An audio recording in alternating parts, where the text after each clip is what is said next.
The Dollmaker's final creation at the edge of the forgotten part of town, where the street lamps flickered and the air smelled of rust and rain, there stood a dusty little shop.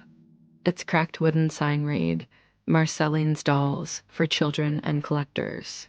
The windows were so grimy that no one could see inside clearly, but those who dared to peek swore they saw the dolls moving when no one was around. Inside, an old woman named Marceline Graves worked in silence. Her wrinkled hands were always busy, stitching, painting faces, or combing the soft hair of porcelain girls.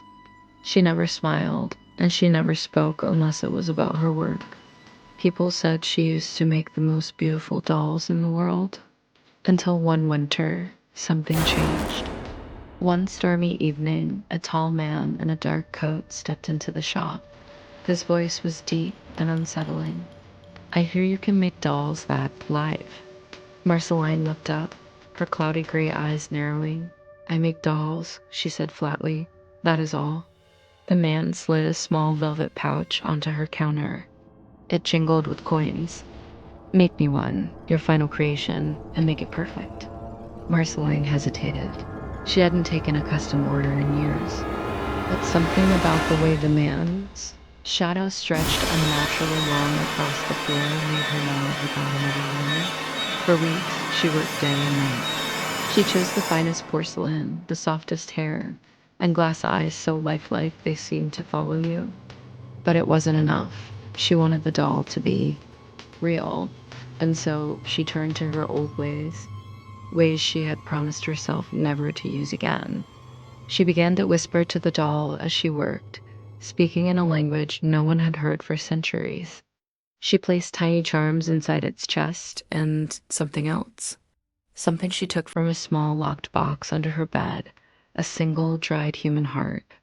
The shop grew colder each day. Shadows stretched further.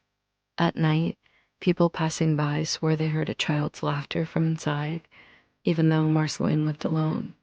On the seventh night, she finished. The doll sat in the center of her workbench, golden hair, pale porcelain skin, lips tinted rose. Its green glass eyes shimmered as if they held real tears. Marceline whispered, "Wake." The doll's head turned. It smiled. The tall man returned, but when Marceline handed him the doll, he frowned. "No, this is yours now. I only came to see if you could do it." And with that, he left, without the doll, without the money. That night, the doll spoke again. "Mama, I'm cold." Marceline wrapped it in a blanket. "You'll warm soon, my darling." By morning, the chair where the doll sat was empty. They found Marceline's shop weeks later, abandoned. The door swung open in the wind, the dolls on the shelves covered in dust. In the middle of the counter sat the golden-haired doll, smiling sweetly. But now, its glass eyes were cloudy gray, and its hands looked strangely wrinkled, like the hands of an old woman. No one ever saw Marceline Graves again.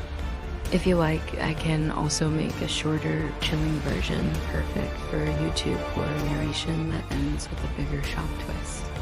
That would make it even creepier.